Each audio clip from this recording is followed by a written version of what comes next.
Eh ben écoutez, je n'ai qu'une chose à vous dire, c'est que c'est un très grand plaisir de vous retrouver aujourd'hui. Je sais pas si je vous ai manqué, mais moi en tout cas vous m'avez beaucoup manqué. Alors je vais juste me mettre à l'aise, tranquillement, pour commencer cette vidéo. On va se rapprocher un petit peu, approchez-vous, soyez pas timide, approchez-vous. Voilà, on est bien là. Qu'est-ce que vous en pensez?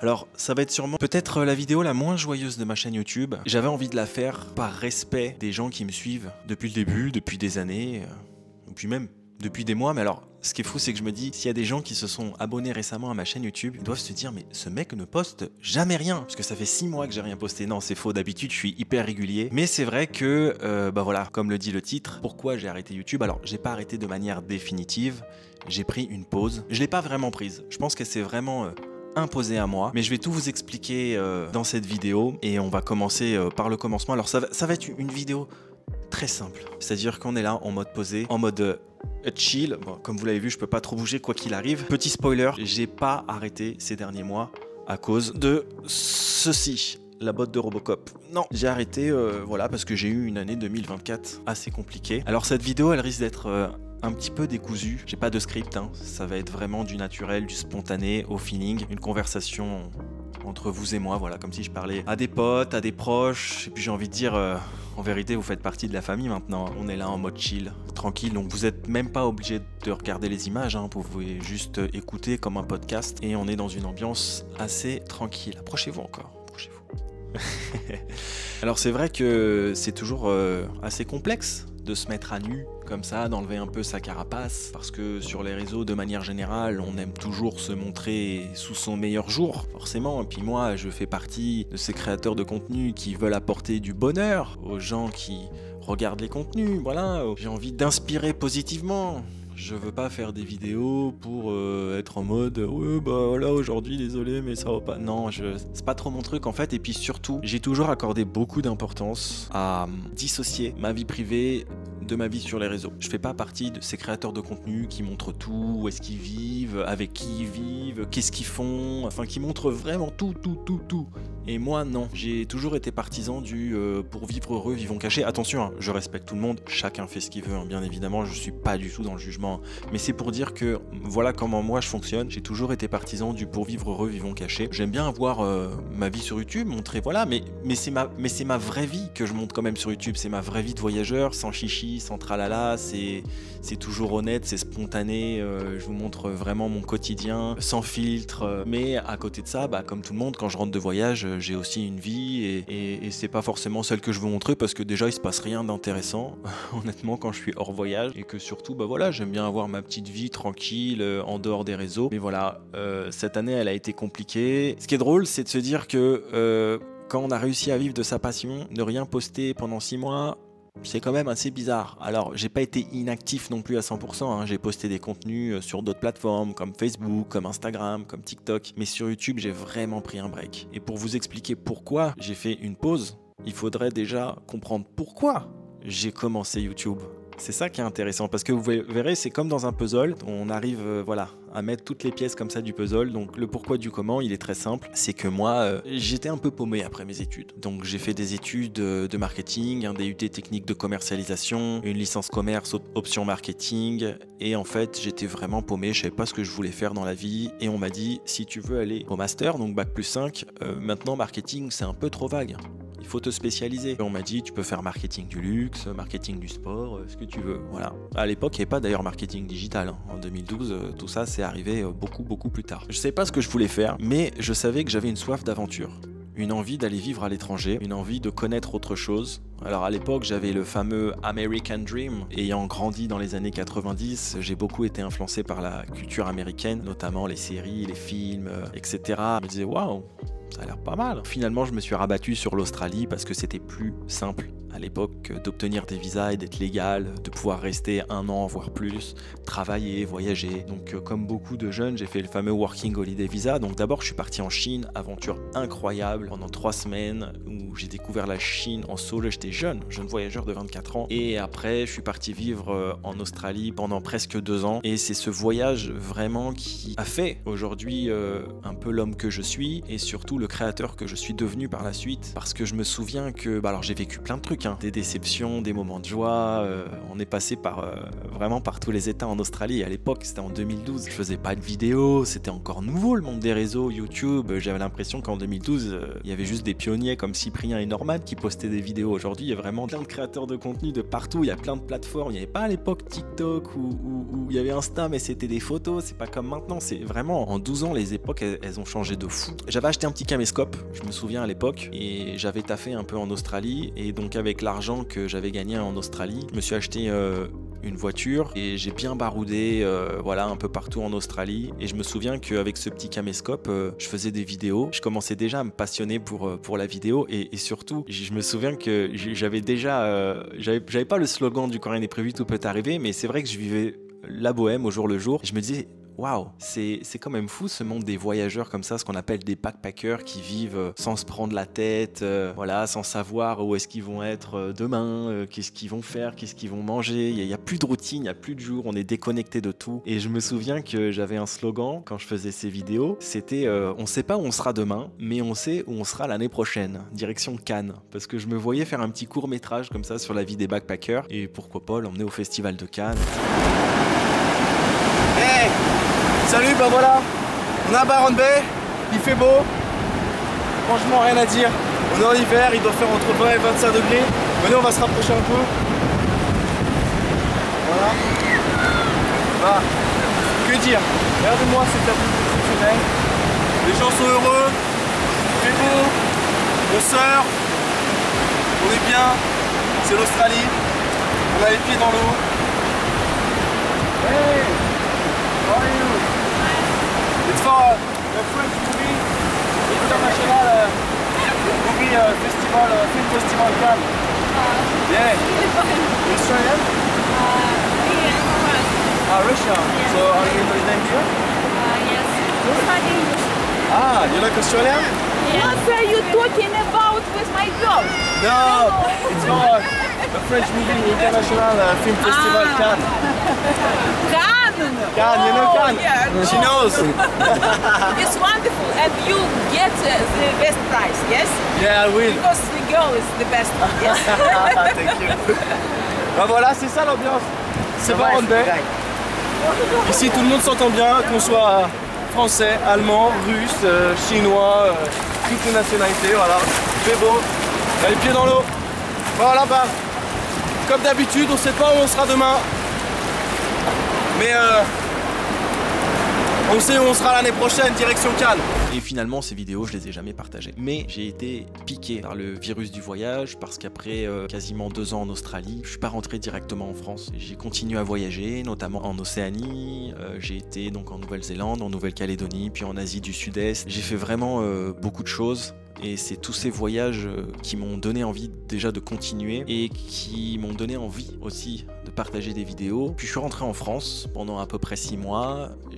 J'ai retravaillé, je faisais de l'intérim, et j'étais toujours autant paumé que quand j'étais parti en 2012. Mais je crois que j'étais même encore plus paumé, parce que j'avais un peu la pression de la société. C'est vrai que dans mon entourage, on me disait souvent mais tu veux pas te poser, tu veux pas voilà, avoir un job classique, fonder une famille. Moi j'étais jeune, j'avais 26 ans, j'avais encore soif d'aventure, j'avais encore envie de vivre des choses, j'avais pas envie de rentrer dans le moule et de respecter ce qu'on voulait un peu m'imposer, ou le mode de vie. J'avais envie de vivre ma vie tranquille, et surtout je me cherchais en fait. Et donc c'est là où je suis parti aux États-Unis, cette fois pour réaliser vraiment l'American Dream. Dans Manhattan, je suis en train de déguster le premier hot dog américain de ma vie.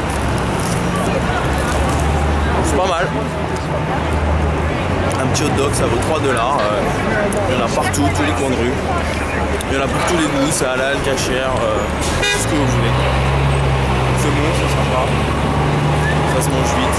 Il m'est arrivé des trucs de ouf. Franchement, c'est fou que je faisais pas de vidéos à l'époque. parce que waouh, aux États-Unis il m'est arrivé vraiment des trucs de ouf. Je sais même pas si je peux les dire sur YouTube. Peut-être que je pourrais en parler un jour parce qu'il y a prescription après 10 ans. Mais voilà, j'ai voyagé après aussi aux États-Unis. Après j'ai été au Canada. Après je suis allé en Amérique latine. C'est là d'ailleurs où j'ai vraiment commencé à kiffer l'Amérique latine parce que c'est un continent dont j'entendais peu parler. Et quand j'en entendais parler, c'était souvent un peu en négatif. Et d'ailleurs, je me souviens que j'avais un copain colombien à New York et il me disait Ben, si tu vas en Amérique latine, tu devrais aller en Colombie parce que c'est magnifique. Je me souviens qu'à l'époque, c'était en 2014-2015, quand j'ai voulu aller en Colombie, quand je disais autour de moi, tiens, je vais aller en Colombie, j'entendais toujours les mêmes choses, les mêmes stéréotypes, tu vas te faire enlever, parce qu'à l'époque, il y avait la fameuse histoire, je sais pas si vous l'avez connue cette histoire, mais de Ingrid Betancourt qui s'était fait enlever par les FARC, voilà, qui était retenue dans la pampa colombienne, et on m'avait dit, tu vas te faire enlever, il y a ci, il y a ça, c'est dangereux, attention, il y a des narcos, Pablo Escobar et patati et patata, mais en fait, on m'a jamais parlé aussi qu'il y avait des gens bien, qu'il y avait des gens bienveillants, et que c'est pas représentatif de toute la population, et heureusement. Et d'ailleurs, je me souviens qu'à l'époque, sous les conseils d'un ami, j'avais acheté un Mac aux États-Unis pour commencer les montages vidéo. Il m'a dit, Ben, achète-toi un Mac, tu verras, c'est vraiment bien, tu peux faire du montage avec iMovie, achète-toi une GoPro aussi. Et j'ai bien fait d'écouter ses conseils parce que c'est vrai que j'ai commencé les montages comme ça, et en fait c'est tout ce que j'ai vécu par la suite en Amérique latine qui m'a vraiment poussé à me lancer sur YouTube, parce que à chaque fois que j'allais dans des endroits, on me disait mais non mais t'es fou, mais va pas là, mais c'est dangereux, mais c'est comme si, mais tu vas te faire enlever, tu vas te faire tuer, tu vas te faire ci. Et en fait je rencontrais des gens magnifiques partout, des gens bienveillants, voilà, j'ai fait vraiment des rencontres formidables, j'ai appris beaucoup de choses sur les autres, sur leur culture, sur leur mode de vie, sur moi aussi, et c'est ce qui m'a poussé à me lancer à faire des vidéos. Donc en 2016, je lance ma chaîne YouTube. Moi j'ai toujours été passionné, ça m'a toujours fait rigoler, par exemple les caméras cachées de Jean-Yves Lafesse, j'adorais, ça me faisait rire. J'ai toujours aimé le contact avec les gens, rigoler avec eux, et j'aimais bien aussi à l'époque, vraiment le YouTube du début, de 2009-2010, les caméras cachées de Rémi Gaillard. Et je me souviens que avant de me lancer dans les vidéos, dans les vidéos de voyage, j'avais envie de faire de base des caméras cachées, parce que voilà, j'aimais rigoler avec les gens, mais des caméras cachées bienveillantes, bien évidemment, pas des trucs trash et tout. Mais j'ai été piqué par le virus du voyage, et finalement j'ai commencé à faire des vidéos de voyage. Sauf qu'à l'époque, on est fin 2015, on m'explique que pour commencer YouTube, c'est mieux d'avoir un concept. On peut pas balancer comme ça des vidéos un peu à l'arrache si vraiment on veut faire quelque chose de sympa. Et c'est vrai que j'avais l'idée d'un concept qui trottait en tête. D'ailleurs, j'avais même le nom, ça s'appelait Défis et des villes. Le but, c'était de pouvoir, en fait, proposer un défi intéressant, ludique, qui met en avant la culture d'un pays, tout simplement pour faire voyager les gens au travers d'un défi. Et je voulais que ce soit interactif, c'est-à-dire je voulais que ce soit les internautes qui me proposent les défis. Donc ça pouvait être par exemple apprendre le tango en Argentine. Donc je me retrouve en Argentine et je dois me débrouiller, rencontrer des gens, dire hey, excusez-moi, vous connaîtriez pas un prof de tango avec qui je peux apprendre? Et voilà, et on me verrait construire cette aventure, et à la fin on me verrait réaliser le défi.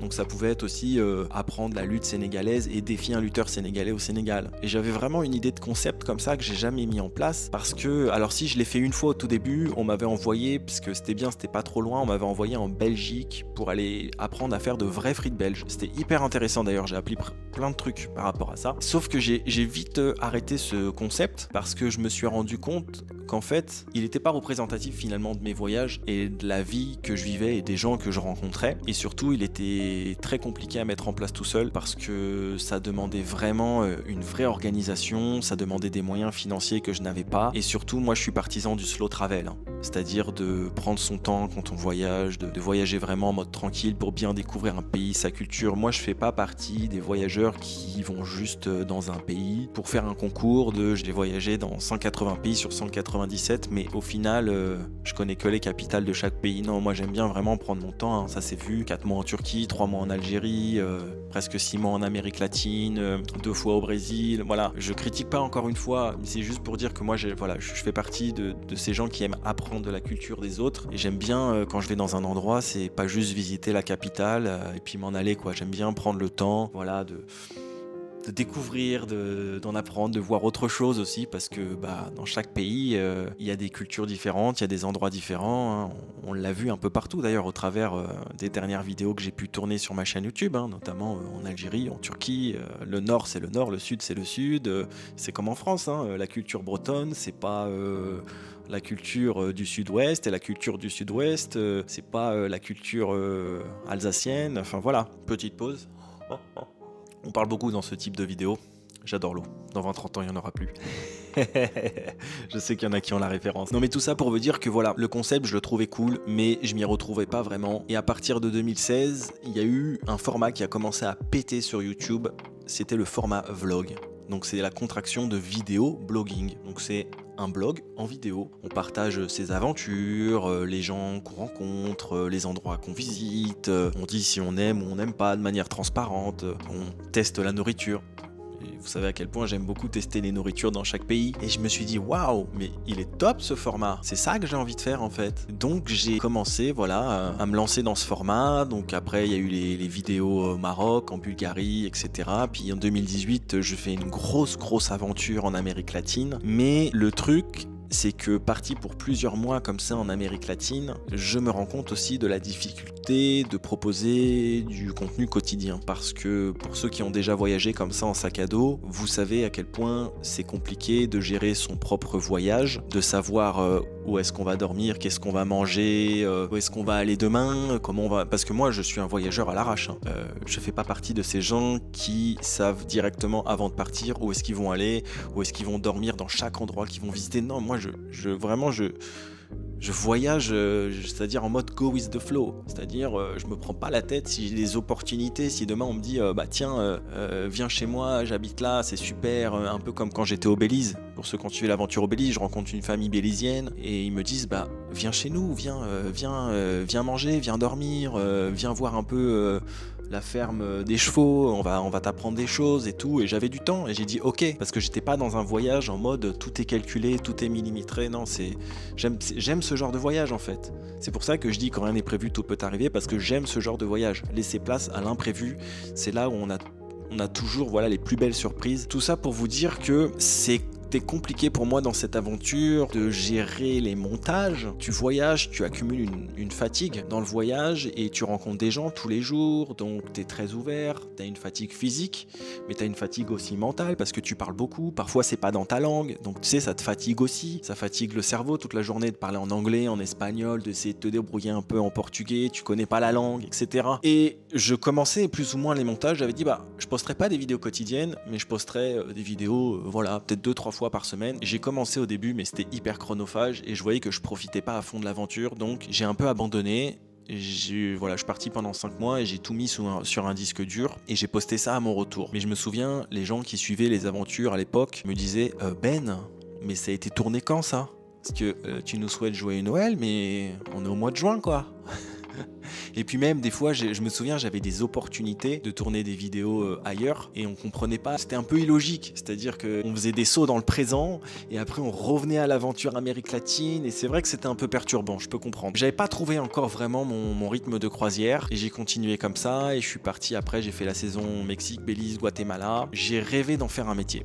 C'est-à-dire que c'était à partir de... Je vous ai dit c'est un peu décousu, hein. À partir de 2017-2018, quand j'ai su que c'était possible d'en faire un métier, parce que moi je vous ai dit j'étais paumé dans la vie, je savais pas ce que je voulais faire. Quand j'ai vu des gens autour de moi, des créateurs de contenu qui en vivaient, je me suis dit waouh, c'est top quand même de pouvoir vivre de sa passion, c'est ça que j'ai envie de faire. Donc j'ai mis vraiment tous les moyens de mon côté, j'ai voyagé, j'ai créé du contenu qui me plaisait, parce que c'est le plus important, c'est créer des choses qu'on aime, donc les vidéos en Amérique latine, voilà, les vidéos en Amérique centrale, Mexique, Belize, Guatemala. J'ai visité des endroits de fou, j'ai fait vraiment des trucs incroyables, des rencontres magnifiques, mais c'est vrai que j'étais pas régulier parce que les vidéos je les postais beaucoup plus tard, et puis quand je rentrais en France, comme tout le monde j'avais besoin de sous, donc je recommençais l'intérim et je devais gérer entre l'intérim et le montage de vidéos. Et je me souviens des fois même je prenais mon ordinateur, et parce que je faisais parfois de l'accueil en entreprise et je montais mes vidéos directement au taf parfois. Et je gérais ça même après le taf, le soir.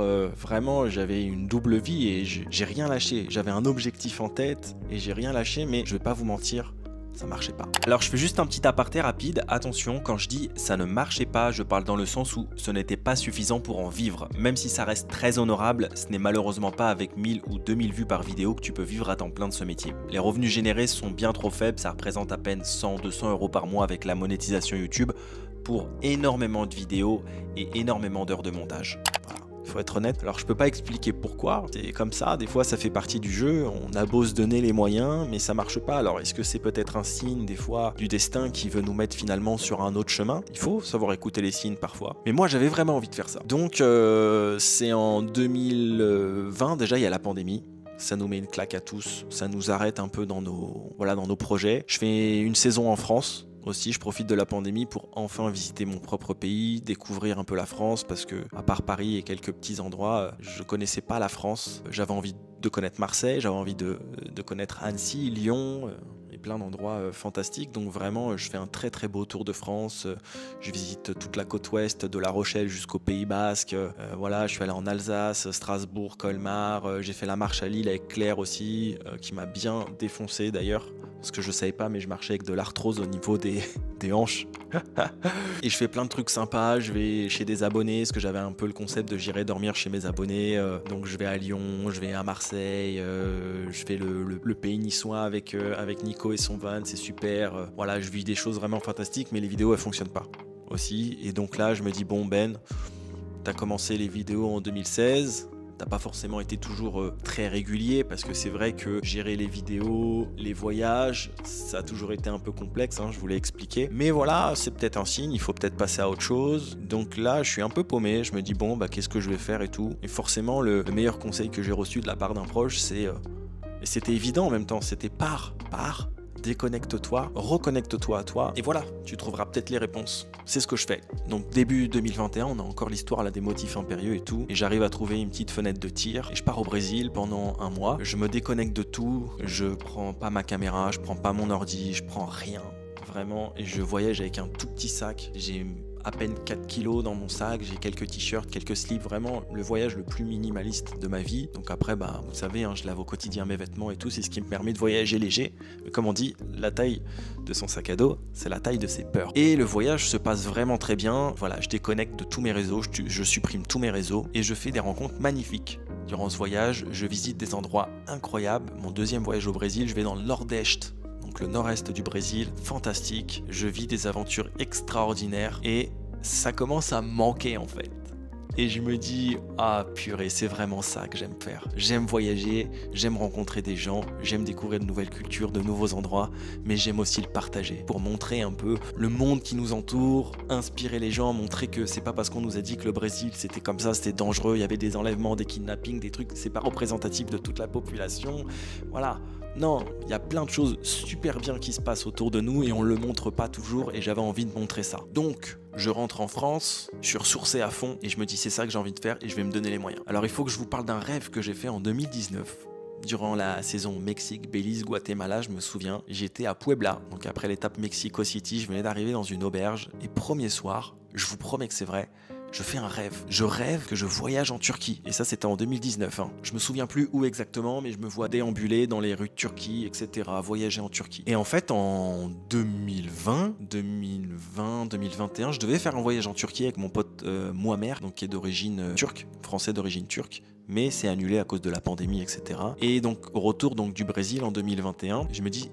c'est le moment et je vais partir en Turquie et je vais lui donner le meilleur de moi-même et ce sera un peu l'aventure de la dernière chance. Si ça marche pas, bah c'est pas grave, je passerai à autre chose. Je pars en Turquie et en Turquie je fais ce que je sais faire le mieux, voyager, rencontrer, découvrir et partager. Sauf que déjà à cette époque j'avais un peu amélioré mon matériel, j'étais passé à la GoPro 9, j'avais un bon micro, j'avais acheté un drone, ce qui rajoute quand même une grosse plus-value dans les vidéos. Ça rajoute aussi beaucoup de montage, mais ça rajoute une grosse plus-value dans les vidéos. Et je me dis, je vais faire une vidéo par jour en quasi direct. Pour ça, je m'étais inspiré justement de mon ami Jules en Asie, qui est aussi un créateur de contenu voyage, qui lui... c'est une machine, je sais pas comment il fait. Chaque aventure, il arrive à sortir une vidéo par jour en quasi direct. Et c'est trop fort parce que vraiment, on a le sentiment d'être là. C'est-à-dire, si on est le 25 décembre et je vous souhaite joyeux Noël, et la vidéo, je la poste le 26 ou le 27, il n'y a pas un écart de fou. Je la poste pas au mois de juin, quoi. Je me dis, c'est trop puissant, il faut que je m'inspire de ça. Ça a été un modèle pour moi, d'ailleurs, je lui ai dit. Il y avait aussi à l'époque Casey Neistat, un vlogueur américain qui faisait des vlogs hyper qualitatifs comme ça. Il faisait une vidéo par jour. Il faut que je m'inspire un peu de tout ça, vraiment. Des gens comme ça qui peuvent me tirer vers le haut pour moi aussi essayer de poster une vidéo par jour. Donc, il fallait que je change ma routine, que du coup, voilà, je me sorte un peu les doigts du cul. Pardonnez-moi de l'expression, mais c'est exactement ça. Donc je pars en Turquie, je commence à tourner des vidéos et le soir, je rentre tôt dans mes auberges, dans mes différents établissements pour monter mes vidéos. Alors, on a de la chance, c'est qu'à cette époque-là, déjà on est en 2021 et que les réseaux internet se sont améliorés. On a un petit peu plus de fibres un peu partout, on a des réseaux 4G qui se sont améliorés, parce que moi quand j'ai commencé à poster en 2007 c'était compliqué hein. En Amérique latine dans certains endroits, rien que poster une story Instagram des fois ça mettait 20 minutes. Donc imaginez poster du contenu quotidien, des vidéos de 40-50 minutes. Mais bon, là j'ai de la chance parce que les réseaux marchent assez bien et j'arrive finalement à réussir mon objectif. Et à force de poster, j'arrive à fédérer une communauté intéressée par mes vidéos et c'est chouette. Et c'est vrai que la saison 1 Turquie, ça a marqué un vrai tournant. À la fin de la saison Turquie, une très belle saison, la saison 1, je dégage mon vrai premier salaire YouTube.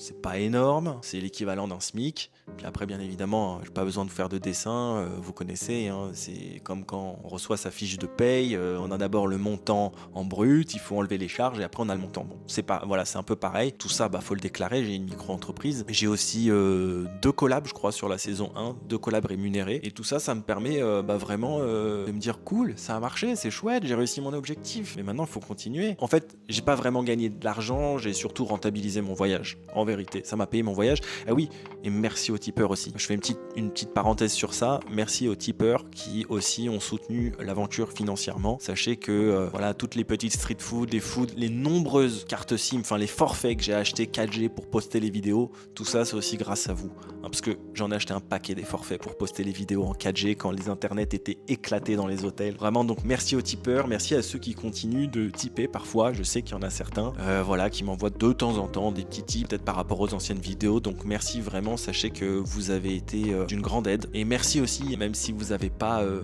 comment dirais-je, soutenu l'aventure financièrement, c'est pas obligatoire, attention, hein, mais ce que je veux dire, c'est que le fait de l'avoir soutenu avec vos commentaires, avec vos likes, avec vos partages, c'est déjà très important. Voilà, et je vous remercie beaucoup. Donc tout ça pour vous dire que j'ai réussi un objectif que je m'étais fixé et je suis hyper content. Quelques mois plus tard, je lance la saison 2 et pareil, voilà, j'arrive à dégager des revenus. Alors, c'est pas des revenus immenses, mais ça me permet de pouvoir financer mon aventure et ça c'est très cool. Et le truc c'est que voilà, après c'est lancé, après je fais l'aventure au Portugal, pareil. Sur le Portugal j'ai un partenariat avec Cambly qui soutient l'aventure, puis il y a la monétisation des vidéos, donc je gagne aussi un peu d'argent grâce à la monétisation des vidéos. Donc ça c'est cool, ça me permet, voilà, à partir de 2021 ça a été le vrai tournant, c'est là, à partir de là que j'ai commencé à vivre de ma passion. Donc ça fait 12 ans que je voyage, ça fait 8 ans que je crée du contenu et ça fait à peu près 3 ans que j'en vis depuis la Turquie saison 1. Et après il y a eu l'Algérie 1, l'Algérie 2, alors là ça a explosé. Forcément c'était cool parce que ça m'a ouvert des opportunités incroyables et je vous remercie d'ailleurs pour cet engouement sur ces aventures. Après ça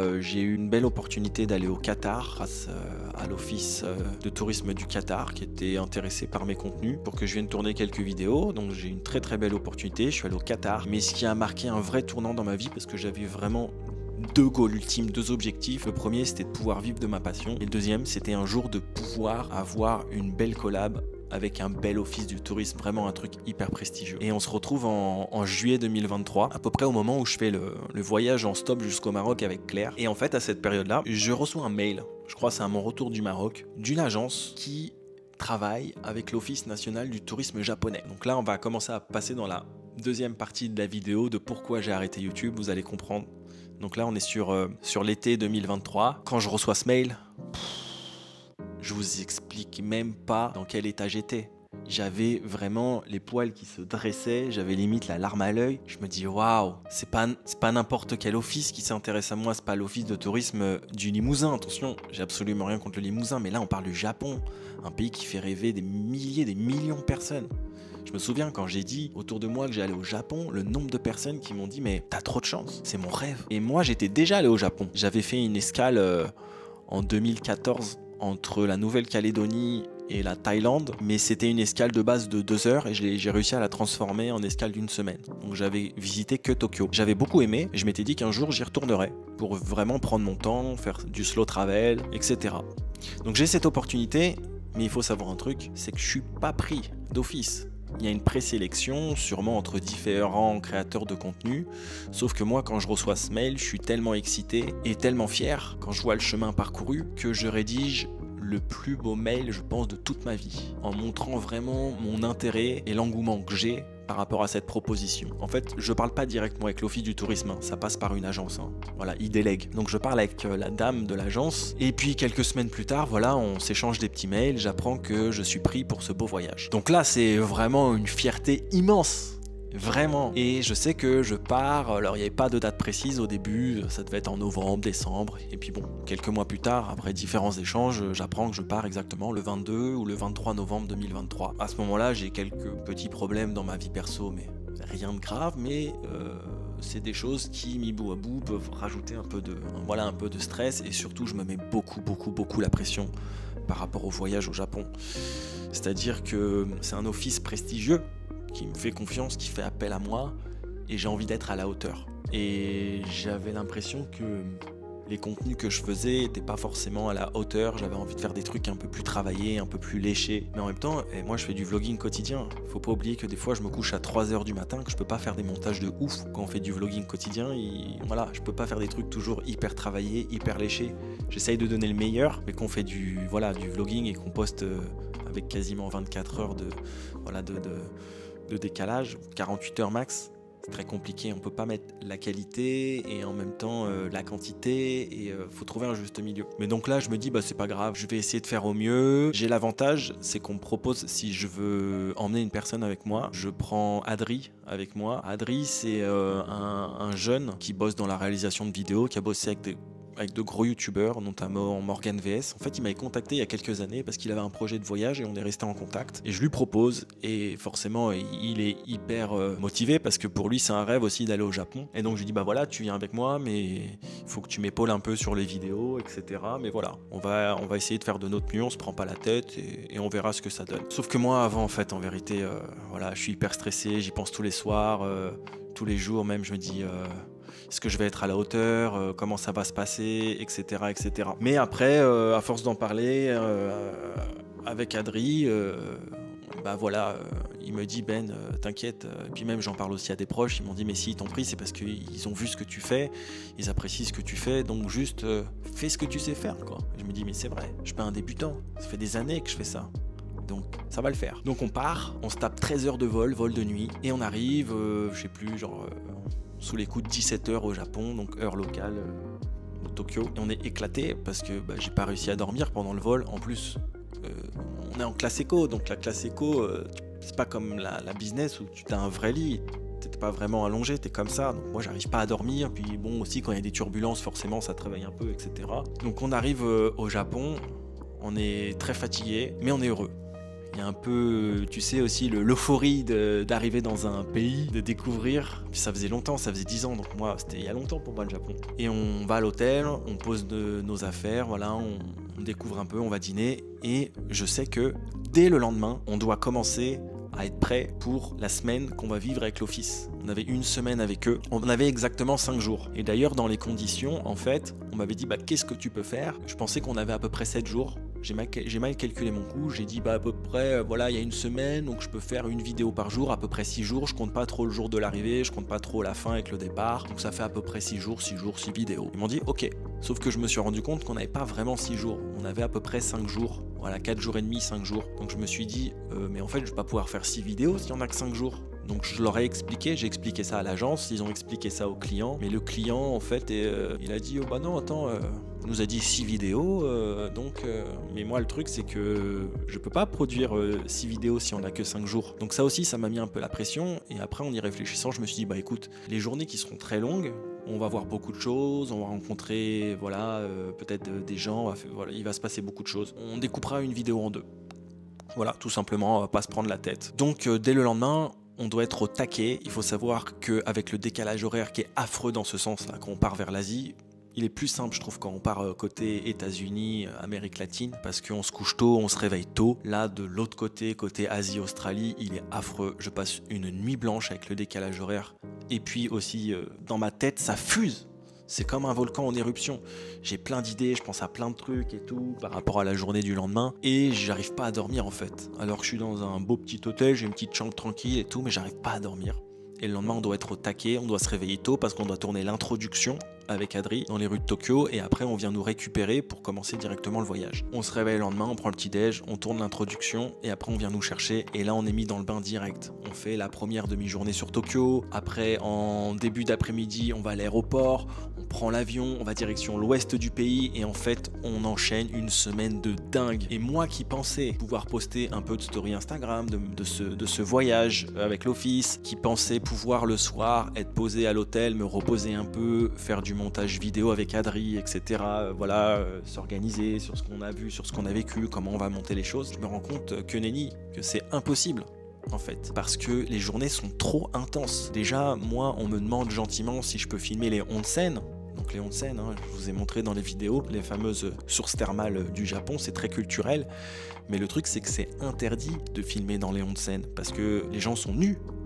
C'est pas une piscine municipale. Je suis même pas sûr qu'on soit autorisé à filmer dans une piscine municipale, mais là, vraiment, c'est un truc privé et on peut pas filmer dans les onsen, c'est interdit. Moi, j'ai une autorisation spéciale, des endroits que l'office nous présente ou nous emmène pour tourner dans les onsen, mais c'est avant l'ouverture des onsen, donc avant 6h, 6h30. Donc moi, ça veut dire qu'il faut que je me lève concrètement à 5h, que je sois frais pour aller tourner les premières scènes dans les onsen. Donc je me souviens, on arrive à Masuda, dans l'ouest du Japon, et le lendemain, je dois être au taquet à 5h, 5h30 pour aller tourner dans les onsen. Je me souviens d'ailleurs qu'avec Adri, on se réveille, on va au Combini, au fameux Lawson, ces magasins qui sont ouverts 24/24, 7 jours sur 7, on s'achète un petit truc à grignoter et tout. Et après, on se prépare, on va dans les onsen, on tourne, etc. Et ça, on me l'a demandé, je crois, 2 ou 3 fois, de montrer des onsen, si je pouvais, des endroits qu'on faisait pour montrer un peu la culture japonaise. C'est très très culturel les onsen, sauf que en fait les journées elles commencent donc à 5h du matin, 5h30 pour qu'on puisse tourner donc dans les onsen avant que les gens arrivent, et elles terminent parfois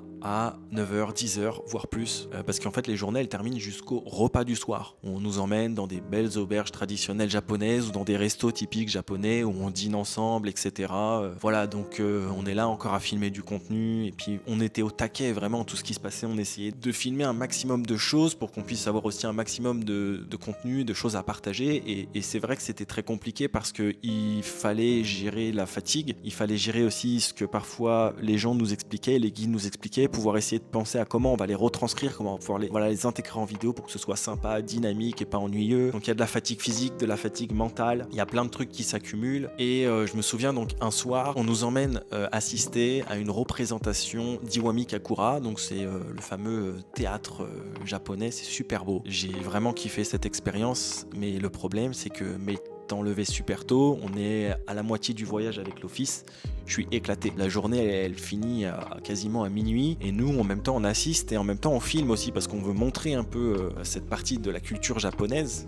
On n'a pas forcément l'habitude de voir sur peut-être d'autres vidéos. En tout cas moi sur des vidéos du Japon, je me souviens pas en avoir vu de l'Iwami Kagura. On termine la semaine avec l'office, on est lessivé.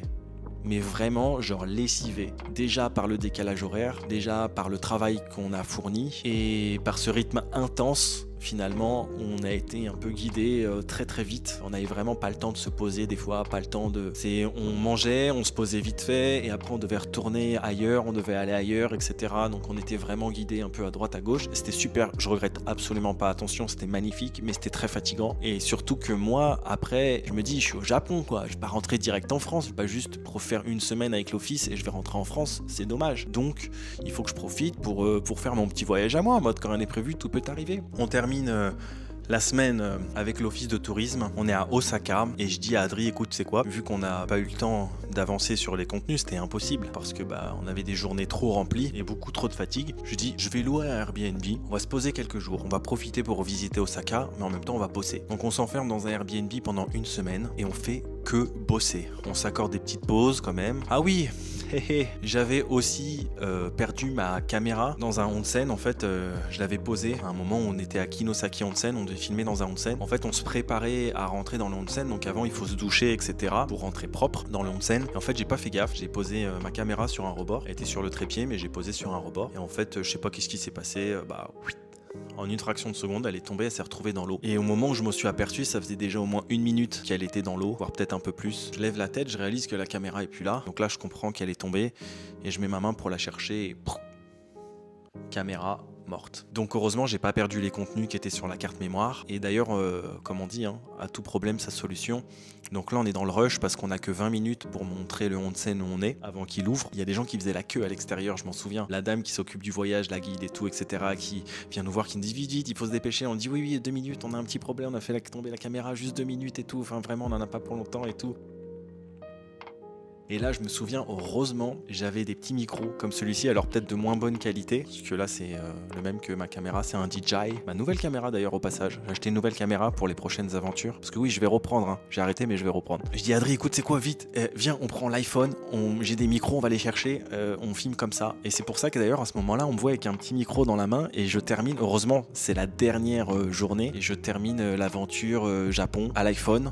Et avec un petit micro comme ça. Et donc je dois gérer aussi ça, c'est-à-dire que mon voyage à moi il continue, parce que j'avais pas prévu de rentrer tout de suite. Et il faut que je rachète une caméra, donc on se déplace plusieurs fois pour voilà, on va à l'équivalent, un magasin voilà, c'est un peu l'équivalent d'une Fnac. Donc j'achète une nouvelle caméra. À côté de ça aussi, j'avais un proche qui me rejoignait au mois de décembre pour qu'on voyage 10 jours ensemble, donc il faut que j'organise aussi le voyage avec cette personne qui me rejoint. Donc j'ai plein de trucs qui s'accumulent, de la fatigue mentale, de la fatigue physique, il faut monter les contenus, il faut aussi les envoyer parce que d'abord il faut que l'agence reçoit les contenus, les envoie en fait à l'office pour vérifier que tout est ok, que vous dites pas par exemple des mots vulgaires, enfin voilà, c'est surtout pour ça en fait. Il y a d'abord un prévisionnage et dès que vous avez l'accord, ensuite vous pouvez publier la vidéo. Alors moi il n'y a aucune vidéo qui m'a été refusée, hein, mais c'est juste que c'est comme ça que ça fonctionne, c'est un peu les termes du contrat, voilà, les gens veulent s'assurer de ce que vous avez fait, etc. Faut pas oublier quelque chose, c'est que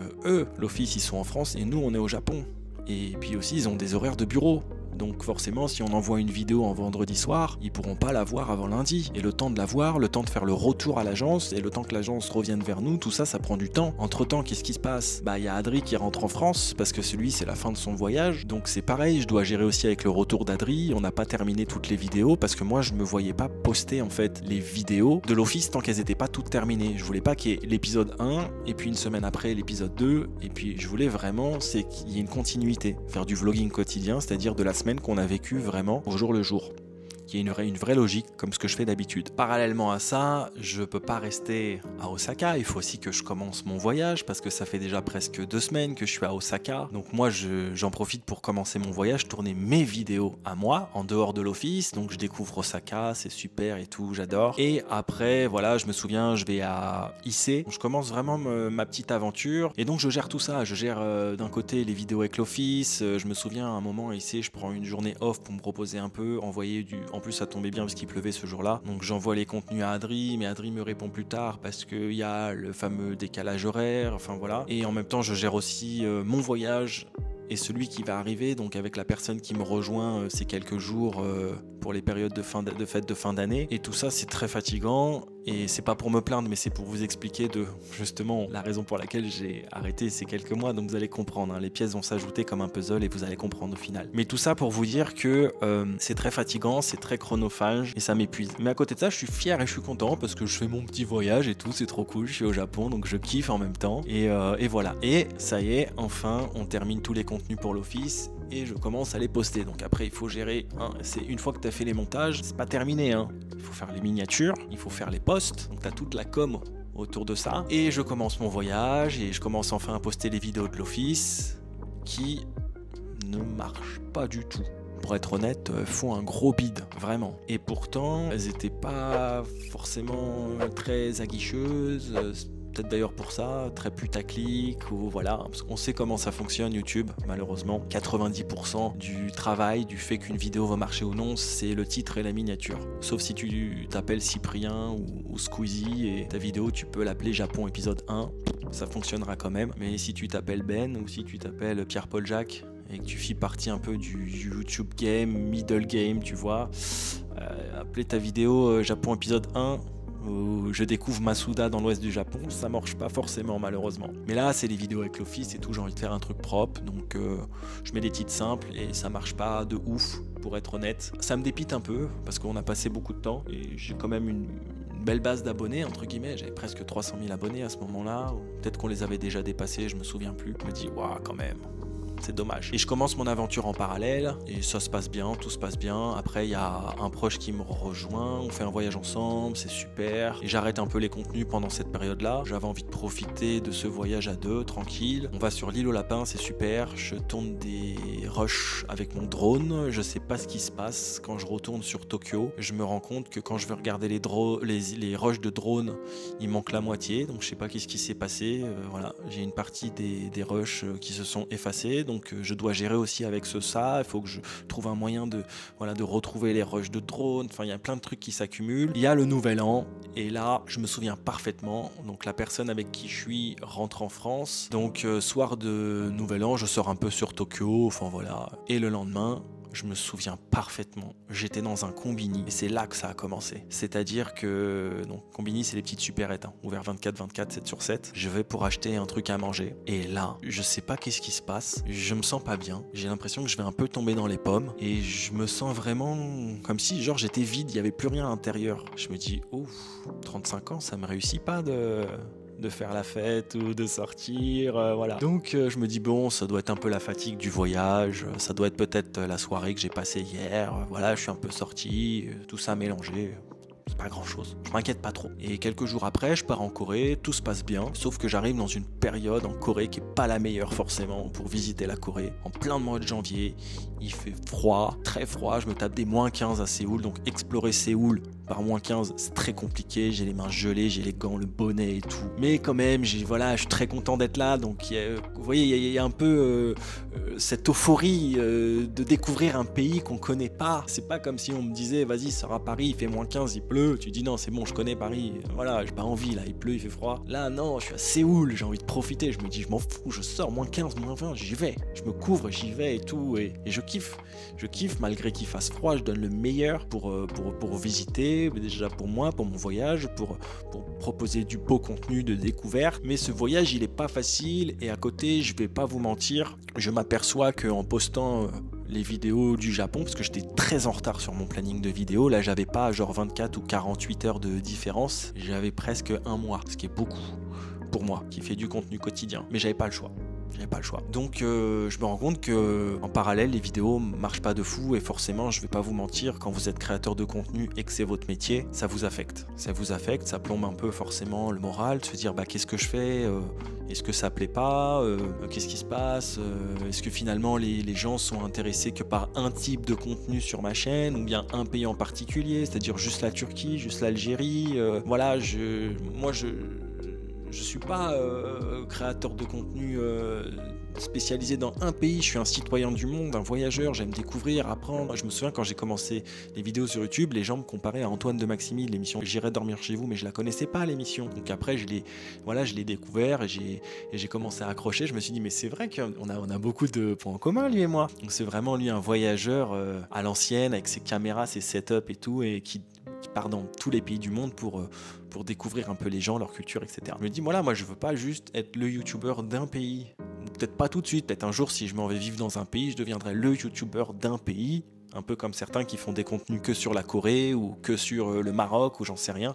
Moi je veux être multi-pays, multi-contenu quoi. Je suis un voyageur. Mais je vois que les vidéos ça marche pas, alors je me dis peut-être que c'est parce que c'est du vu et revu, les contenus sur la Corée, sur le Japon. Il y a déjà beaucoup de contenus sur ces pays-là. Il y a déjà des pionniers comme par exemple ici Japon ou Louis-San, ou peut-être que ça intéresse pas de voir ou revoir des choses que les gens ont déjà vues, même si c'est peut-être avec un œil nouveau, parce que moi je le connais pas le Japon, je la connais pas la Corée. Eux, ils ont peut-être un regard différent aujourd'hui, comme ça fait des années qu'ils vivent là-bas. Moi, c'est un peu nouveau, en fait. Il y a l'euphorie du voyage, l'euphorie de la découverte. Donc, je me dis que je peux apporter quelque chose de différent avec mon regard nouveau. Mais voilà, je comprends pas. Et surtout, il y a un truc qui m'affecte beaucoup. Je me rends compte que ça fait 8 ans que je fais des vidéos. Donc, j'ai pas commencé hier.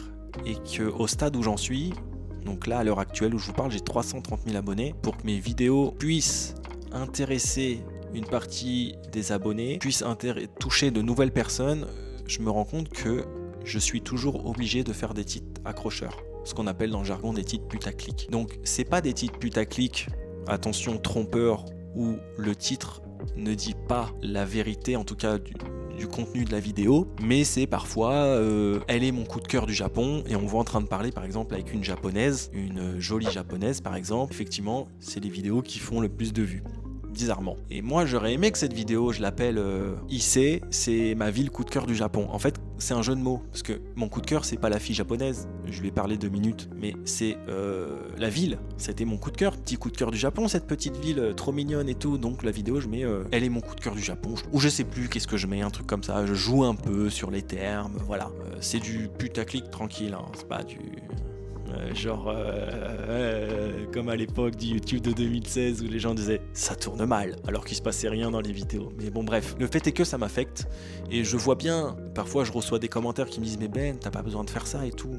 Mais ce que les gens se rendent pas compte, c'est que en fait, si vous faites pas ça, il y a tellement de créateurs de contenu, tellement de plateformes, et je parle même pas que de YouTube ou des réseaux sociaux. Aujourd'hui, on peut avoir envie de regarder un film sur Netflix, à la télévision, même si bon, la télévision c'est un peu mort depuis longtemps, mais il y a tellement de contenu, il y a même carrément maintenant les chaînes de télévision qui se mettent sur YouTube. On retrouve aujourd'hui des émissions de TV qui repostent leurs émissions sur YouTube et qui mettent aussi des titres bien racoleurs. Mais on est en concurrence vraiment finalement dans ce métier qui est un métier un peu incertain avec beaucoup de monde et c'est très difficile de faire son trou. Alors je vous cache pas que je serais le plus heureux du monde, je vous promets que c'est vrai, si mes vidéos je pouvais les appeler avec des titres simples et qu'elles fonctionnent. Alors fonctionner pour moi c'est pas faire 1 million de vues, c'est toujours bien, mais c'est faire... entre 20 000 et 80 000 vues par vidéo, c'est ce qui permet plus ou moins de pouvoir vivre pour un créateur de contenu, un YouTuber. J'aimerais pouvoir appeler, voilà, ma vidéo Japon épisode 1, Japon épisode 2, Japon épisode 3, Japon, voilà. Mais je peux pas. Parce que, encore une fois, je le répète, je m'appelle pas Cyprien, je m'appelle pas Norman et j'ai pas cette communauté. Et aussi, ils ont commencé il y a longtemps. Mais voilà, j'ai pas cette notoriété, aussi cette légitimité, de l'ancienneté qui eux sont vraiment des vieux de la vieille, donc je peux pas me permettre de faire ça. Et je me souviens que j'ai cette réflexion à un moment, je suis en Corée et je me pose des questions. Je me dis, est-ce que ce serait pas un peu la fin? Ça fait 10 ans, 12 ans que je voyage, 8 ans que je crée du contenu, 3 ans que j'en vis, j'ai réussi mes objectifs, j'en vis maintenant, même si c'est incertain parce que c'est très up and down, c'est-à-dire qu'on va pas gagner tous les mois la même somme, et puis c'est trop incertain, ça repose sur des algorithmes, ça repose sur des titres, sur des miniatures, on doit tout le temps se creuser la tête. Moi je fais une vidéo par jour, donc tous les jours je dois me creuser la tête pour des titres, pour des miniatures, et ça me fatigue en fait, j'ai plus envie de ça. Donc je me dis est-ce que c'est pas la fin, j'ai atteint mes objectifs, et en plus je vais pas vous le cacher, il fait froid, il pleut, c'est pas forcément propice aux bonnes énergies, c'est pas comme s'il faisait un beau soleil, t'es là, tu kiffes, donc forcément ça te met dans un mode un peu tristounet. Et je me souviens, je suis à Yeosu, dans une toute petite ville, il y a personne, il pleut et tout, et je me dis est-ce que ce serait pas maintenant, voilà, le moment d'arrêter, de passer à autre chose? Et c'est pas grave, t'as réussi tes objectifs, c'est cool. Et en parallèle, j'avais aussi un projet que je voulais mettre en place depuis à peu près avant le Japon, depuis 1 an et demi, peut-être même un peu plus je crois, depuis l'Algérie saison 2, parce que ce qui se passe, c'est que je me suis rendu compte de quelque chose. Quand je marche parfois dans la rue, je fais des super rencontres, mais la caméra elle est éteinte. Et des fois je me dis mais c'est tellement dommage qu'à ce moment-là la caméra elle soit pas allumée, parce que les rencontres elles sont tellement naturelles, et puis il y a des rencontres des fois qui sont uniques, qui sont drôles, et c'est spontané, naturel, et tu peux pas dire à la personne attends c'est trop drôle ce que tu viens de me dire, j'allume la caméra, viens on le refait. Non, c'est pas du cinéma, c'est pas une pièce de théâtre, c'est ça la vraie vie. Et donc du coup je me dis mais il y a un format là qui émerge depuis 1 an, depuis 2 ans, depuis 3 ans, c'est le format IRL. Donc in real life, dans la vraie vie, c'est de se balader avec un téléphone ou une caméra qui filme en direct et ça retransmet sur des plateformes comme Twitch, comme YouTube, comme TikTok, etc. Je me dis mais ça c'est trop puissant, parce que le nombre de rencontres que je fais qui sont incroyables, les gens avec qui je parle et tout, c'est des trucs que je découvre en direct comme ça, je me dis peut-être envie de faire ça maintenant en fait. Voilà, peut-être arrêter YouTube et passer sur du format live, c'est du YouTube classique où tu filmes, tu fais le montage, tu postes. Et peut-être que ce sera moins fatigant d'ailleurs pour les contenus quotidiens faire du live. Mais le truc c'est qu'encore une fois, il faut pouvoir avoir de bonnes connexions partout. Alors même si aujourd'hui en 2024 on a quand même des bonnes connexions un peu partout, voilà, on est passé à la 5G, on a de la fibre un peu partout, même dans des pays des fois un peu moins développés. Donc bon, ça c'est un projet que j'ai peut-être pour 2025, etc. D'ailleurs, je vous ai pas dit un truc, je vous avais dit que cette vidéo elle allait être décousue, mais ce qui m'a aussi beaucoup fatigué, c'est le fait aussi de devoir être multiplateforme. Parce que moi je fais pas que du YouTube. Aujourd'hui, si tu veux pouvoir de faire une place, pouvoir gagner en visibilité, il faut être multiplateforme. Si t'es pas sur TikTok, si t'es pas sur Insta, si t'es pas sur Facebook, si t'es pas sur Snap, si t'es pas sur... Il faut pouvoir justement se montrer un peu partout. C'est comme ça que justement on peut faire de la promo pour ses vidéos YouTube, c'est pour ça qu'on peut aussi attirer des collaborations parfois intéressantes, etc. Le fait d'être multiplateforme aussi, c'est très fatigant parce que moi je fais partie de ces créateurs qui vivent de leur passion, mais qui gagnent pas suffisamment pour pouvoir déléguer. Et c'est bien ça le problème, c'est que parfois j'aimerais déléguer, ne serait-ce que mes contenus verticaux, les vidéos TikTok, etc. Même si j'adore faire ça, mais je peux pas tout faire. C'est très chronophage, ça prend beaucoup de temps. À côté de ça aussi, c'est que je peux pas déléguer. Alors, je peux pas déléguer mes vidéos YouTube, mais ça c'est pour une autre raison. Parce que quand je suis à l'étranger, en fait, et que je tourne une vidéo par jour, la première raison, elle est technique. C'est-à-dire que je peux pas envoyer à un monteur à peu près 1h, 1h30 de rush, comme ça, et lui dire monte ma vidéo. Parce qu'il sait pas ce que j'ai vécu, il sait pas vraiment ce que je veux mettre, ce que je veux pas mettre. Mon montage, il est unique, il est propre à moi. Je sais vraiment les passages qui sont pas intéressants et que je peux enlever, les passages que j'ai vraiment envie de mettre. Et surtout, c'est compliqué avec les décalages horaires. Je vous ai parlé du passage avec Adri. C'est compliqué aussi quand tu es dans des pays, dans des petites villes, des villages où l'internet est pas très bon. Pouvoir envoyer tout par 8 transferts en 4G, c'est compliqué. Mais la deuxième raison, c'est qu'elle est aussi financière. Pourquoi ? Parce qu'un monteur, ça coûte de l'argent et ça dépend du type d'ailleurs de contenu qu'il doit produire. Il y a des contenus qui prennent des fois 1 semaine, 2 semaines. Bon, moi dans mes contenus ça va, mais un monteur ça coûte à peu près 200, 250 €, parfois plus. Il faut pouvoir le rémunérer. Donc moi il faut que je puisse me rémunérer, que je finance mes voyages et je rémunère un monteur. Sauf si les vidéos faisaient vraiment des millions de vues, là oui, mais je peux pas en fait. Donc je fais tout maison. À côté de ça, je dois gérer aussi mon entreprise, aussi petite qu'elle soit, si c'est une micro-entreprise, mais quand même, j'ai de la compta à gérer, de la gestion de papier, voilà, plein de trucs à faire par rapport à la micro-entreprise. Et je gère tout, je gère mes mails, je gère mes collabs, je gère, voilà, en fait je fais 50 métiers en un, c'est-à-dire que je suis créateur de contenu, vidéaste, monteur, miniamaker, je pense aux titres, je dois gérer négociateur, je dois gérer mes partenariats, tout. Et en fait, j'adore être multicasquette, ça apprend beaucoup de choses, mais c'est aussi très fatigant. Et quand tu dois gérer ça et que tu es en même temps en voyage, tu dois gérer ton voyage, il y a beaucoup de fatigue. Enfin bref, revenons à nos moutons. Donc je commence à réfléchir de plus en plus à cette idée qui est en train de germer dans ma tête de faire des lives et de passer sur autre chose, ou de peut-être arrêter même carrément la création de contenu. Mais par contre, en Corée, tout se passe bien. C'est-à-dire que j'ai pas de symptômes particuliers, voilà. À part d'être dans un mode peut-être un peu plus, pas pessimiste, mais dans un mood un peu plus différent, où je me pose des questions, voilà. Je me remets un peu en question. Je me dis on est peut-être arrivé à la fin d'un cycle. Mais sinon tout se passe bien, mis à part que j'apprends la perte d'une amie créatrice de contenu et... ça me fait un choc, ça m'attriste et ça me fait un choc. Et après ça, je retourne au Japon et c'est là que je commence à revivre des choses pas très cool. Je me souviens que c'est mes derniers jours de cette saison Japon-Corée, parce que j'avais mon vol retour en fait de Tokyo. Donc je repars au Japon de Séoul et je rencontre mon ami Kevin de la chaîne du Japon Noir et Blanc et on fait une petite journée sympa, on visite une ville hyper sympa et tout, c'est trop cool. Et je me souviens, c'était en pente, il y avait un temple dans les hauteurs de cette ville avec un créateur de contenu. Forcément on parle de tout, de rien, mais on parle beaucoup de contenu, de YouTube, des réseaux, de plein de choses, on se donne des conseils, on s'entraide. Je me souviens parfaitement, je commence à me sentir essoufflé, j'ai des palpitations, je me sens pas bien. Il m'arrive un peu la même chose qui m'est arrivé dans le Combini 1 mois auparavant, le lendemain du Nouvel An. J'ai ce truc où j'ai l'impression que je vais me sentir partir, quoi. Et donc là il me dit ça va, je dis ouais, je sais pas ce que j'ai, je me sens pas très bien, ça doit être la fatigue du voyage et tout. Mais finalement je me dis c'est rien, ça va passer, voilà. Je termine mon voyage, je rentre en France et je me souviens parfaitement, j'ai un abonné de longue date qui me contacte pour me dire Ben, j'aimerais trop que tu viennes assister à un documentaire d'un YouTuber qui fait du cinéma, qui parle voilà de cinéma, et vraiment ça me ferait plaisir que tu viennes parce que c'est hyper intéressant, je pense que ça te plairait et tout. Donc je dis ok, vas-y, mais tu sais quoi, on va pas juste se faire le documentaire, viens, on se voit, on se fait un petit resto, on discute, tranquille, voilà. Il me dit ok, donc on se fait un petit resto, je me souviens, on se donne rendez-vous vers Barbès, enfin voilà, on se fait un petit resto tranquille et tout, on mange, on discute, et bizarrement à un moment, on reparle encore de la création de contenu de YouTube, et je sais pas pourquoi, à ce moment-là, ça revient. Je me sens pas bien tout d'un coup, je me sens pas là, comme si j'allais tomber dans les pommes. C'est vraiment un peu genre la métaphore de l'âme qui sort de son corps. Je me sens vraiment pas très bien. Et là il me dit ça va, je dis non ça va pas. On part au documentaire mais dans le métro je me sens pas très bien quoi. Et là je me dis bon, ça fait 3 fois, il serait peut-être temps d'aller consulter. Donc là, je vais voir mon médecin, je lui explique, il me fait passer des examens sanguins. Sauf que les examens sanguins, on touche ma tête, comme on dit, tout va bien quoi.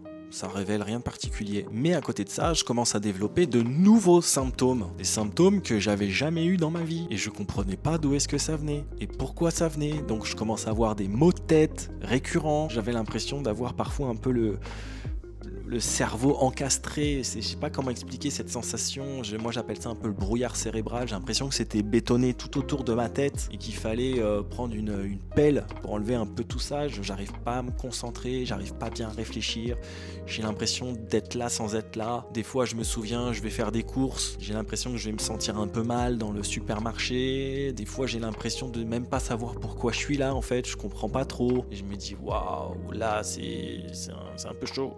Là vraiment on a atteint un nouveau stade, donc je retourne voir le médecin et je lui explique et je lui parle de mes maux de tête et tout, etc.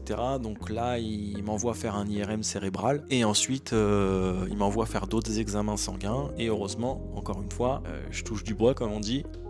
Ce que je veux dire par là, c'est que tout va bien. Les examens ne révèlent rien de particulier en tout cas. J'avais un peu honte d'en parler, pour être honnête, mais je me rends compte que plus je commence à en parler, à m'ouvrir aux gens, dire je sais pas ce que j'ai des symptômes bizarres et tout, et plus je me rends compte déjà, que je suis pas le seul, c'est-à-dire je me rends compte qu'il y a d'autres personnes qui ont vécu ou qui vivent les mêmes choses que moi, et je me rends compte aussi en faisant des recherches personnelles que les symptômes que j'ai, c'est des symptômes de crise d'angoisse, des symptômes d'anxiété. Mais je comprends pas à ce moment pourquoi ça arrive. Alors je sais que j'ai vécu un voyage très compliqué, très fatigant, très fatigant. Vraiment, la saison Japon-Corée m'a épuisé. Je suis en retard dans mes contenus. Je suis rentré en France et je poste encore des contenus du Japon. Je dois récupérer aussi les contenus que j'ai perdus. Enfin voilà, parce que j'avais perdu des images de drone. Je dois me démerder via un logiciel pour récupérer les images. Enfin voilà, j'arrive à les récupérer. J'ai des contenus qui me prennent beaucoup de temps à monter. Je me souviens, la vidéo de l'île au lapin m'a pris beaucoup de temps parce que c'était pas un vlog, c'était vraiment, j'ai voulu tourner ça en mode un peu documentaire, faire un contenu un peu différent, raconter l'histoire de l'île, pourquoi il y a des lapins sur l'île, etc. Comment ça s'est passé. J'étais content d'en apprendre un peu plus d'ailleurs sur l'histoire de cette île, du lieu que j'ai visité. Mais tout ça, ça prend beaucoup de temps. Après, je suis très en retard. Il y a les contenus Corée aussi qui arrivent. Et parallèlement, je me rends compte que plus je poste et finalement, ça marche pas de fou non plus. Donc, ça m'affecte aussi un peu. Et puis, voilà, dans ma vie personnelle, il y a des choses qui se passent qui sont pas forcément simples à gérer. Je perds un proche avec qui j'avais vraiment beaucoup d'attaches, pas de manière physique, enfin vous m'avez compris, mais pas besoin de faire de dessin quoi. Je perds une personne très importante et là c'est un peu la goutte d'eau qui fait déborder le vase, c'est-à-dire que je prends un peu d'eau parce que j'ai soif. Mais il se passe plein de trucs, beaucoup de changements. Je suis amené à déménager, à me retrouver dans un tout petit appartement. Moi qui ai vécu toute ma vie avec des gens, que ce soit avec mes parents, que ce soit en coloc en Australie, que ce soit avec une personne qui a partagé ma vie, etc. Et je me retrouve là, comme ça, tout seul. C'est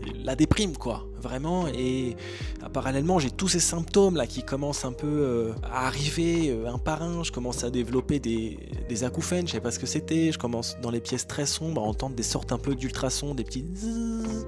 Je dis mais c'est quoi tout ça en fait? Pourquoi ça m'arrive? Qu'est-ce qui se passe? Et en fait ce que je comprenais pas c'est que le corps m'envoyait des signaux mais moi j'avais pas capté en fait. Et je me disais mais quand est-ce que ça va s'arrêter? Quand est-ce que je vais redevenir le Ben d'avant, le Ben heureux de voyager, le Ben heureux de créer du contenu? Et je me souviens même que j'avais accepté un voyage avec Transavia pour aller découvrir Tozeur en Tunisie, mais je crois que c'est l'un des pires voyages que j'ai fait dans ma vie, pas parce que c'était nul, bien au contraire, c'était mortel. J'ai trop kiffé, c'était super, on part un week-end, on découvre Tozeur et tout, c'est super, mais j'étais mal. Je me souviens, j'étais mal. J'avais ce sorte de brouillard cérébral, j'avais parfois des palpitations, j'avais l'impression par moments, je vous le dis honnêtement, j'ai pas honte de le dire, mais j'avais l'impression des fois que j'allais crever, vraiment. J'étais pas bien quoi.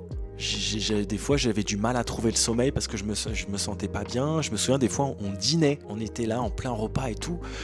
Je sais pas ce que j'ai, je me sens mal et tout. Donc du coup je faisais semblant de rien parce que je voulais pas le montrer aux autres que j'allais pas bien. Je vais aux toilettes, je me mets un peu d'eau et puis je reviens, je fais semblant de rien, je rigole avec tout le monde et tout, et tatati et tatata. Mais ce voyage j'aurais pas dû l'accepter, mais sauf que je l'ai accepté avant que les gros symptômes arrivent. Donc je pouvais pas ensuite me désister quoi. J'aime bien honorer les propositions et je pouvais pas me désister. Pourtant, c'était pas un contrat rémunéré, c'était juste une invitation et tout, mais j'avais envie de découvrir Tozeur et ça me faisait plaisir de partir un peu parce qu'on était, je sais plus, début avril, un truc comme ça, et j'avais envie de découvrir, ou mi-avril, je sais plus trop. Enfin voilà. Ah oui, et puis. Il faut savoir un truc aussi qui m'a pas aidé, c'est que depuis que je suis rentré du Japon, depuis début février, alors je sais pas comment c'est pour le reste de la France, mais à Paris il a fait que pleuvoir. Et on n'a même pas eu d'été quoi limite ici, que tous les mois depuis le mois de février, c'était l'automne. Il a fait que pleuvoir, donc déjà ça te met pas dans un bon mood aussi, où tu dis cool, je vais sortir, je vais voir des amis, ça va me changer les idées, tatati et tatata. Il pleut tout le temps, donc t'es enfermé, t'es chez toi, tu montes tes contenus et t'es pas bien et en même temps t'essayes de te faire en sorte d'aller mieux, de montrer un visage de toi en société qui va bien et tout, mais au final ça va pas, donc c'est compliqué. Mais voilà, j'ai pas vraiment voulu faire de pause, elle s'est imposée. Je me suis pas dit j'arrête YouTube parce que là ça va pas, c'est en fait je me voyais pas reprendre les vidéos tant que moi j'étais dans cet état.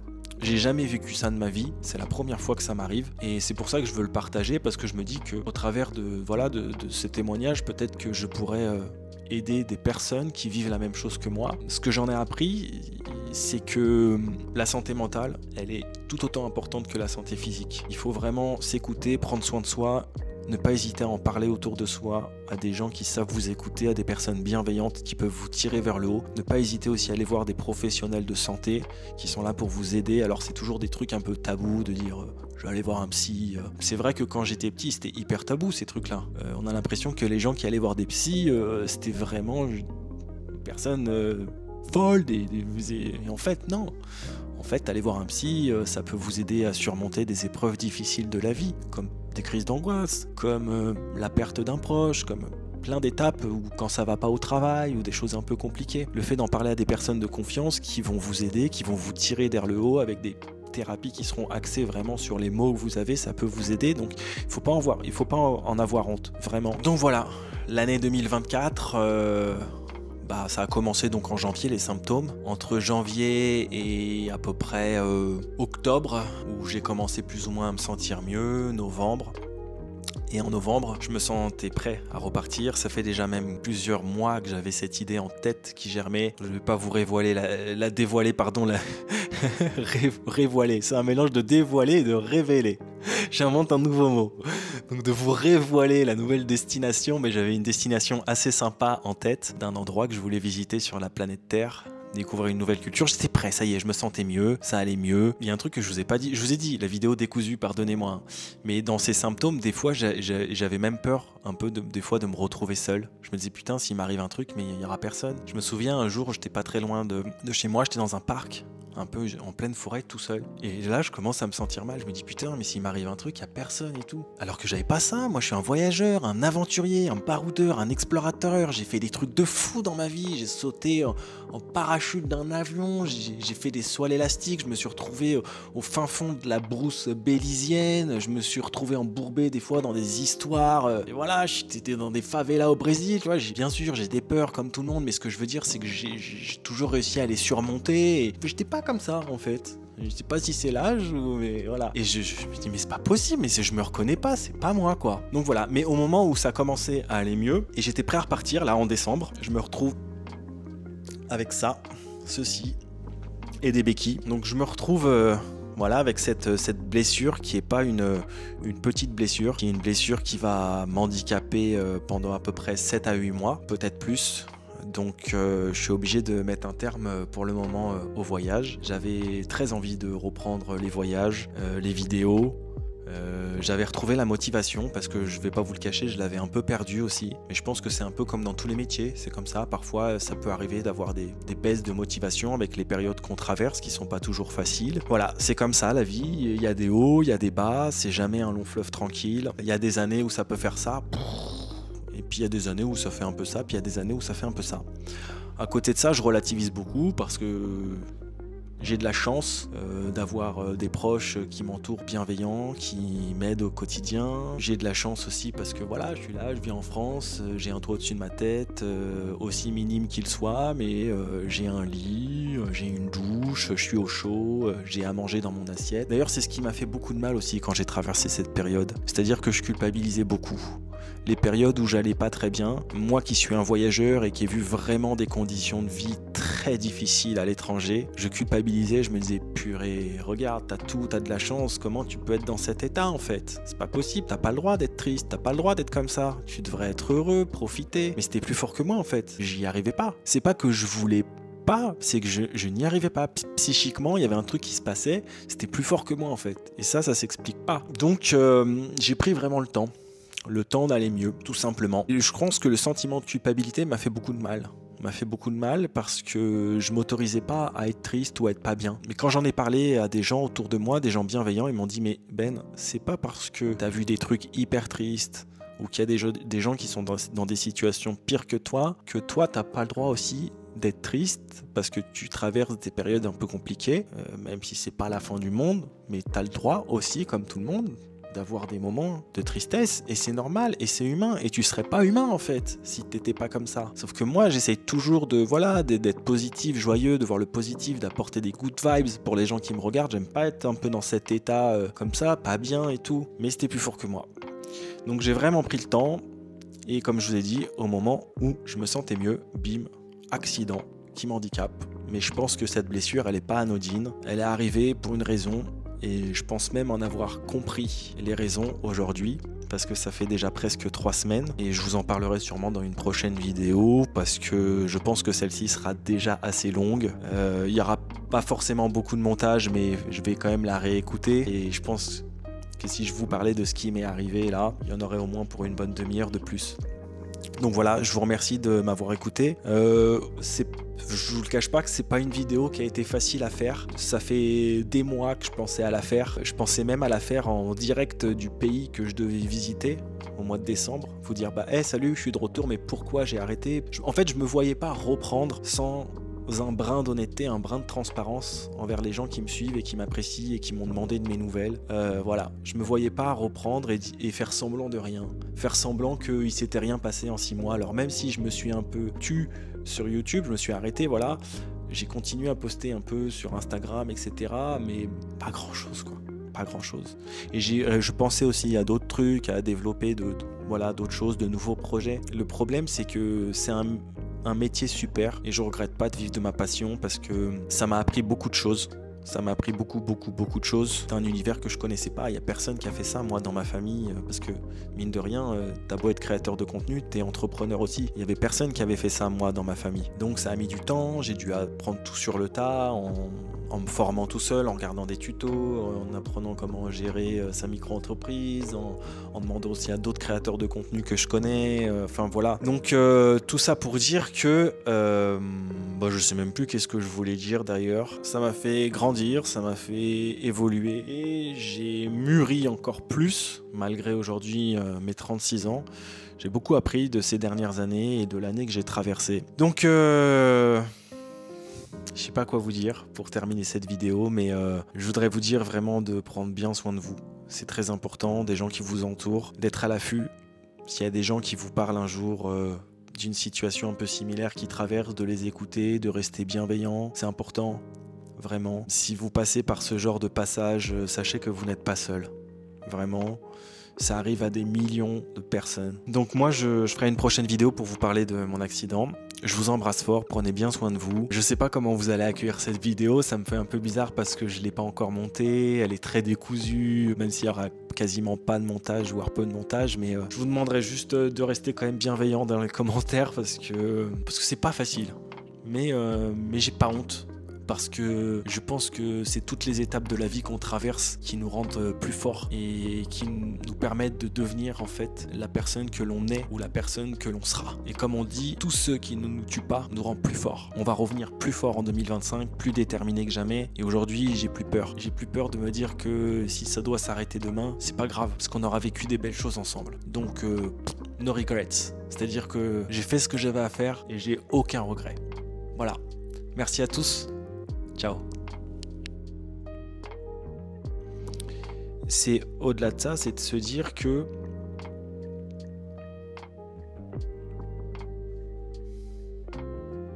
prout.